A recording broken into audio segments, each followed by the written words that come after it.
Hi, in this and in the subsequent few chapters, we are going to look at the knight with sixth move bishop g5. The sixth bishop g5 knight is a special system. It's rising after moves e4, c5, knight f3, d6, d4, takes, and knight f6, knight f3, a6, or knight variation, and here move bishop g5. And it's a special system with a very, very rich history and a lot of theory. So by now there are a lot of theoretical variations, analysis, plenty of relevant games, but also a lot of tradition and history, lots of old games of starting all the way from times of Bobby Fischer and then Garry Kasparov, and throughout the years it's been debated at the highest level, and there are many stories and anecdotes connected to all sorts of different variations. Somebody wrote a book, Pulgaevsky wrote a book about one of the variations, and I personally considered making like a separate body of work on bishop g5 knight alone to share just all these stories and combine them into one, and also give the full overview. One way or the other, I've decided to give a small overview here in this chapter, just to give you an idea of what are the possibilities for black and why I made the choice that I made. And perhaps this could also be a good guideline for those who might want to have more options than the ones I give, who might want to expand their repertoire later on their own. So I give some guidelines there, and also for those who want to employ bishop g5 with the white pieces, I think it will be very useful to see what all you have to deal with.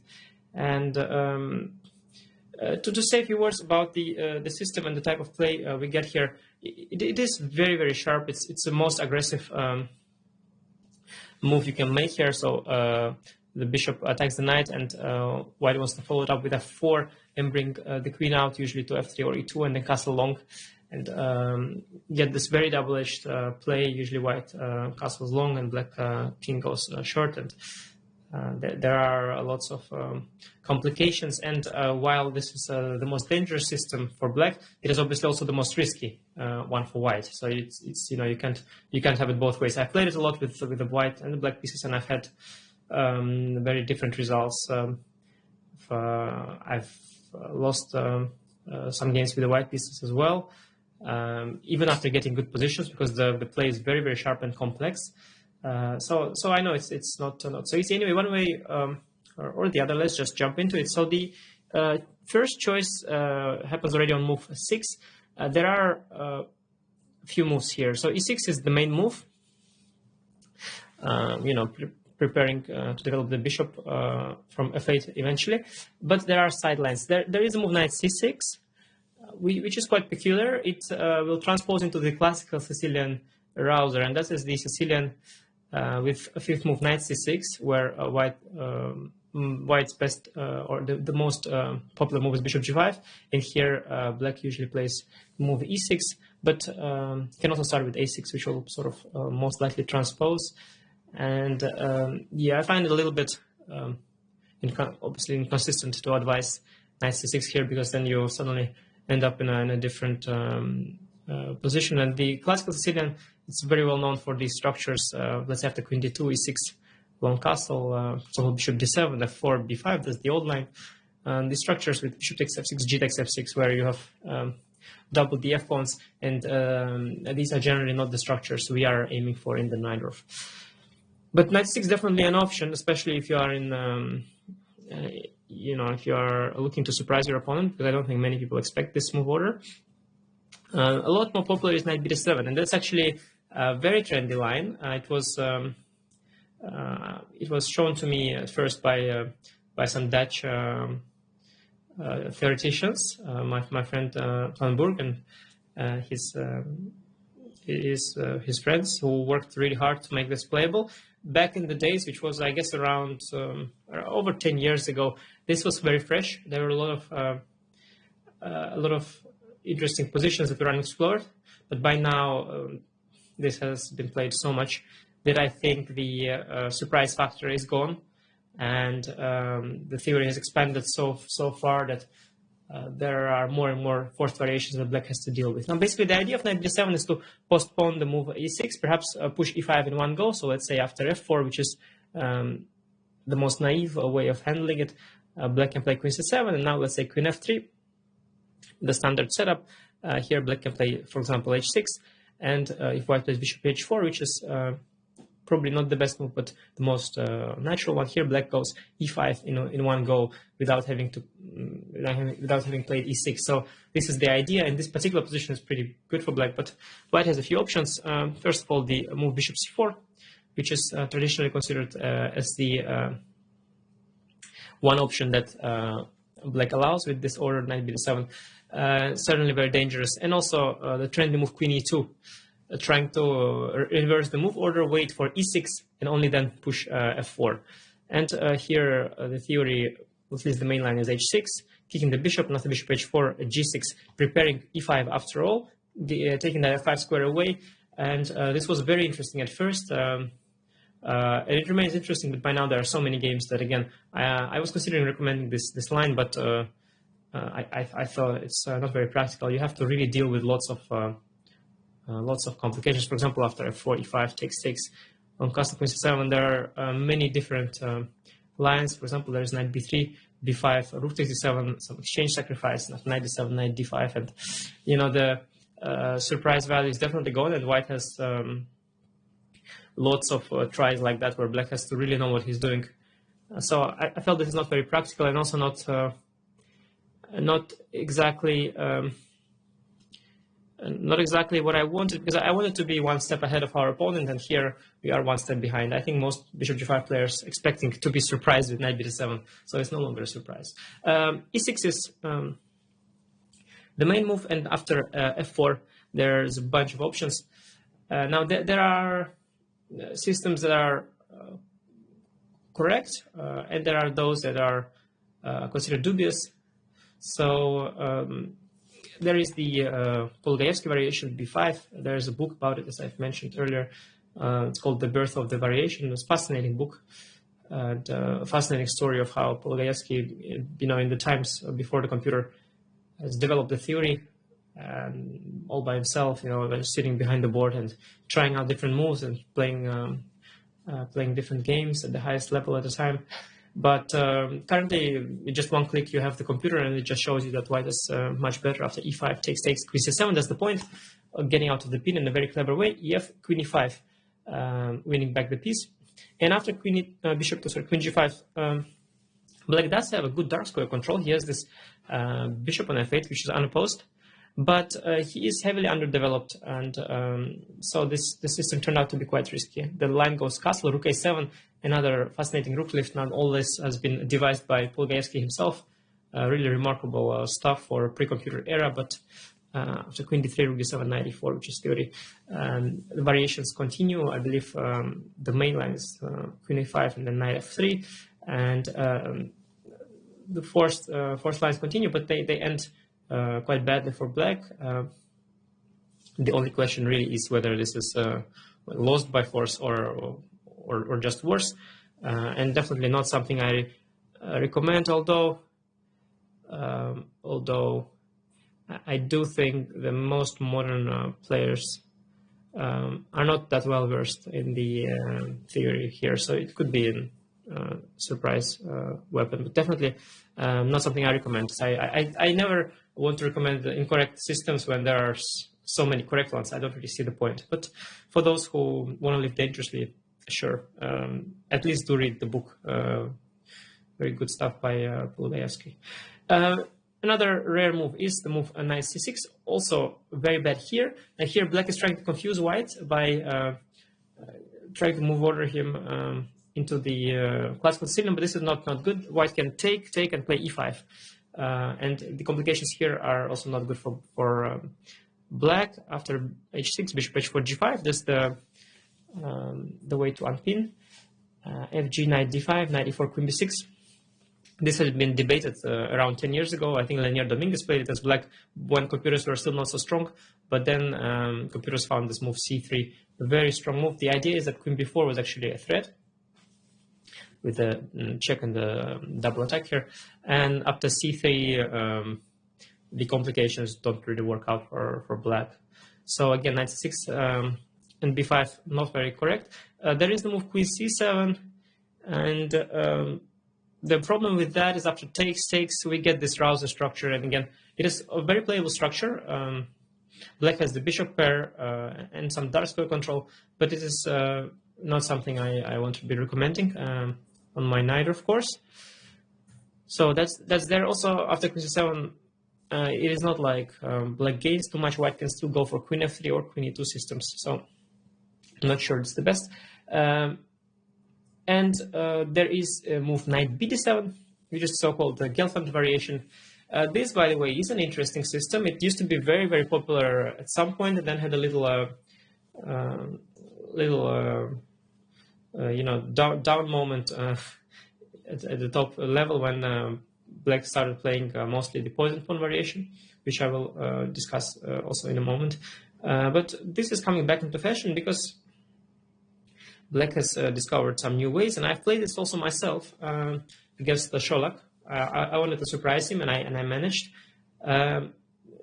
Also, a system I was considering to recommend, actually a very decent system for sure, but finally I've stumbled upon a system which I think is even more innovative and has a bigger surprise value. Here, white has three options. So there is a side move, bishop c4. Black can play queen b6 here, or b5, inviting bishop takes e6, and all sorts of complications that I believe are supposed to be fine for black, but very messy. Besides bishop c4, the old main move is queen f3. Now black plays queen c7, long castle, and here bishop e7 transposes to the so-called 3-piece system that I will touch upon later, because that's also the system I recommend. But more principle is b5. And now there are a lot of forced lines, but they seem to end in sort of favorably for black. Let's say after e5, bishop b7, queen h3, there are some double piece sacrifices like d96, take 6, then takes b5 with the bishop, and these complications have been worked out until very far, where usually it leads to some sort of a perpetual or some equal endgames, just highly worked out stuff. And bishop d3 is also possible, and that too leads to a lot of forced stuff. In fact, we will look at similar things later. But without running ahead, the main theoretical move after knight bd2 is the move queen e2. That's the main place and the ground for the debates. Here, black usually goes queen c7, long castle, b5. And these are very complicated positions. White plays a3, and then main line goes bishop b7, g4, h6, bishop h4, and now rook b8 or bishop b7. I think bishop b7 is more common, and I played rook b8 followed by b4 against Sholak. And I got a very good position. I was very well prepared in that game and came close to winning. But obviously, first game is always nice. You surprise your opponent, but then once your opponent starts preparing, it's not going to be as easy. Yes, basically this knight bd7 system is a reasonable system, definitely. So you got to know your stuff after queen f3 and queen e2. Certainly something I was considering recommending, but finally chose something else. And I think now it is time to touch the poison pawn variation. This is the major ground for debates for years. Bobby Fischer's been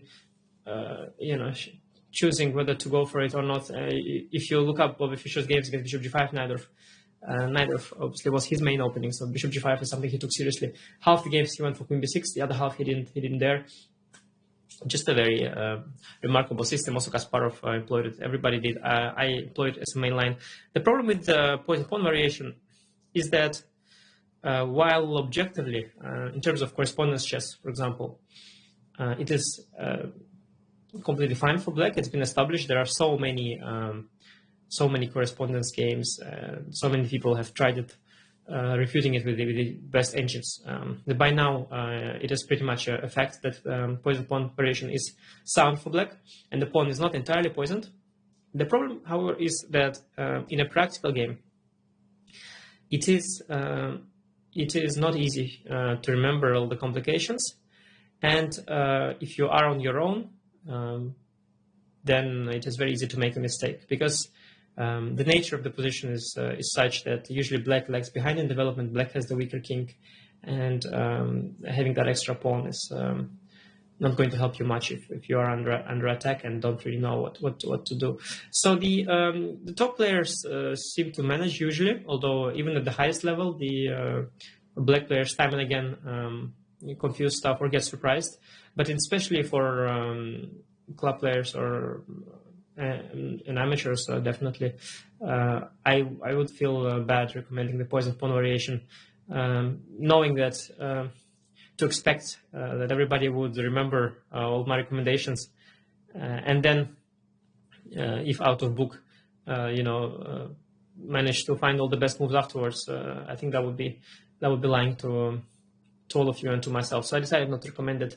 I will give a brief overview here. So after queen b6, queen d3 is a sideline. The main line is queen d2. Now there's queen takes b2, which is a poison pawn. By the way, queen b6 can be played also with the idea knight c6. And that would lead once again to these Rouser structures, bishop f6 gf. This is playable, but again, not something I want to be recommending in this in my course. So queen b2 does the, of course, accepting the poison pawn, and rook b1 queen a3. And there is lots of theory here after the move f5, which is the old move, or the move e5. And it's not clear anymore what is old, what is new. Like both moves are tried a lot these days, and there is just plenty of complications. That are, once again, I find a little bit unpractical. There is also the move order with h6 first, and after bishop h4, then queen b6. That's how Bashalagraf played it for a long time. I think he also switched to early queen b6. The point of this is that it avoids a few sidelines, or rather, not exactly avoids, but gives black some other options. So against queen d3, there are some extra options that black has because of the bishop on h4, not on g5. Somewhere down the line, it will make a difference after the bishop comes to e7, and there's going to be some knight e4 shot. But the problem with this, yes, and also queen d2, queen b2, rook b1, queen a3. Now e5 is going to be the same as in the other system, but I think f5 is now different because the bishop is on e7. h4 again, there's a bishop e7, knight e4 thing as a motif. So these are slightly different positions, but there is a move a3 here, which is not as good when the bishop is still on g5, because there isn't this move bishop f2. For example, after bishop e7, there's this bishop f2 move. So basically the idea is that with h6, black wants to have a different set of sidelines. But he has to deal with this move a3, which has been debated heavily. I played a bunch of games here with white, and Bashalagraf, and I think Hikaru Nakamura played it on the black side. Fabiano also joined the bishop g5 debates. A lot of fun to analyze these positions after bishop e7, bishop f2, queen c7, queen f3, sorry. And now Bashalagraf is going for knight d7, b5 setups. I find this, to be honest, a slightly strange hybrid. Like black is neither trying to force it with queen takes b2 because there is a3, nor is he trying to avoid. Like he's trying to do both. I think this is a little bit inconsistent, but definitely objectively fine as well, for sure. Now, finally, there is the three-piece system. Something I want to recommend: the move bishop e7 here. The main advantage of starting with bishop e7 over knight bd7 is that we avoid this move queen e2. The point here is that after h6, bishop h4, we have knight takes e4 trick, and knight takes e4 is met by bishop takes h4 check, and if bishop takes e7, we've got the intermezzo knight takes c3 hitting the queen. So the point and the only reason why bishop e7 is better than knight bd7 as order is that it avoids queen e2. Also, bishop c4 is a lot less to the point here. However, after queen f3, which is now the main move, theory starts. And here the move order is Queen C7, not Knight B7 first, because of Bishop C4 being a strong option. So Queen C7 first, long castle, and now Knight BD7, the so-called three-piece system. I guess because these three pieces are there. The reason I recommend this is because there are relatively few sidelines, or at least these sidelines are not at all dangerous. And I have discovered a very interesting idea down the main line, which is here G4. So the advantage of this system is that usually, at least in the lines I recommend, our king is reasonably safe, and the position we get are quite playable, even if you don't recall your theory move by move. So there is a little more room for play, and also this is a little bit less out there in terms of theory. I think your opponents are not going to expect this as much, given that we have a new idea here later on.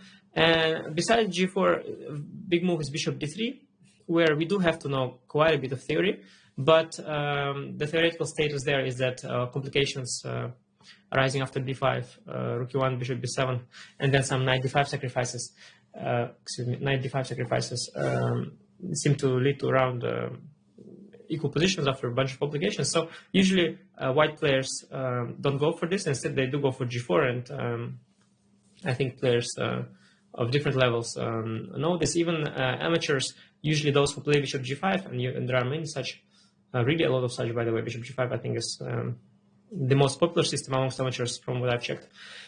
So even the amateurs, those who play Bishop G5, they know their theory, at least up to here.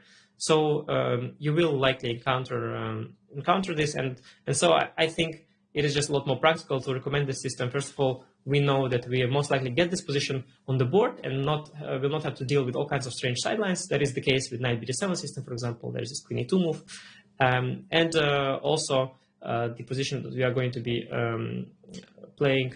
Our king is going to be pretty safe, and I think that's very important. That is something that the engine is never telling you in its evaluation. It gives a number, but it never tells you whether your king is safe or not. So I think I will take the responsibility and pick the line for you where the king is the safest.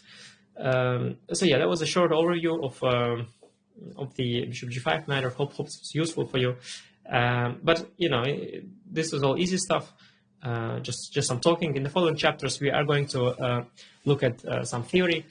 First, I'd like to look at the sidelines. The chapter turned out to be pretty big because I have to cover all the sidelines, but all of these sidelines are not tremendously dangerous or not at all popular. But I set to do my job, so the chapter became pretty big. And there is a chapter on the move Bishop D3 here, which is again huge, but not that commonly played any longer. And there is a chapter on G4. In fact, against G4, I recommend two different systems. I recommend a known system that is been played a lot recently at the top level. Grishuk played it against me with the black pieces as well. And I also recommend a new system that I've discovered when preparing for this course, just to give you two options against the main line, you know, so you feel more secure. I think it's better against the major line like Bishop G5 to have a couple of options, just so your opponents are not going to be able to prepare so easily. You know, they will prepare for one, then you'll play the other, and already when they have to deal with two different systems, the enthusiasm is going down, as you know, from my experience. So I think going to be fun. So let's get to work and see you in the next chapters.